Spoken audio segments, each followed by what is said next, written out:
دو بھوکی بلیوں کی کہانی۔ ایک دفعہ کا ذکر ہے، کسی گاؤں میں دو بلیاں رہتی تھیں۔ ایک کا نام تھا مانو، دوسری کا نام تھا مومو۔ وہ آپس میں بہت اچھی دوست تھیں۔ وہ مل کر ہی کھیلتی تھیں دونوں، اور مل کر ہی کھانا بھی کھاتی تھیں۔ لیکن کھانا کھاتے وقت وہ اکثر آپس میں جھگڑا بھی کرتی تھیں، اور یہی عادت ان کی سب سے بری تھی۔ مانو اور مومو شکار پر بھی ایک ساتھ ہی جاتی تھیں۔ دونوں چوری کرنے میں بھی ماہر تھیں۔ جب کسی کے گھر کا دروازہ کھلا رہ جاتا تو فوراً سے چوری کرنے پہنچ جاتی تھیں۔ ایک دفعہ دونوں شکار پر جا رہی تھیں کہ انہیں ایک روٹی نظر آتی ہے۔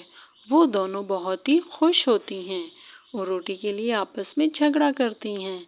مانو کہتی ہے، یہ روٹی میں کھاؤں گی، مجھے بہت بھوک لگ رہی ہے۔ اور مومو کہتی ہے، یہ روٹی میں کھاؤں گی، مجھے بہت بھوک لگ رہی ہے۔ اسی طرح دونوں کی آپس میں لڑائی شروع ہو جاتی ہے۔ اور ادھر ہی ایک چالاک بندر آ جاتا ہے، جو پہلے سے ہی ان کی لڑائی کو دیکھ رہا ہوتا ہے۔ وہ کہتا ہے، میں تم دونوں کو یہ روٹی برابر برابر تقسیم کر دیتا ہوں۔ تو وہ روٹی کو دو حصوں میں تقسیم کر دیتا ہے۔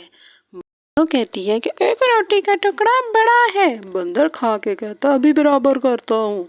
یہ برابر کر دیا۔ نہیں، ابھی بھی ایک ٹکڑا بڑا ہے۔ لو، ایک برابر ہو گیا۔ اسی طرح کرتے کرتے وہ ساری روٹی کھا جاتا ہے۔ دونوں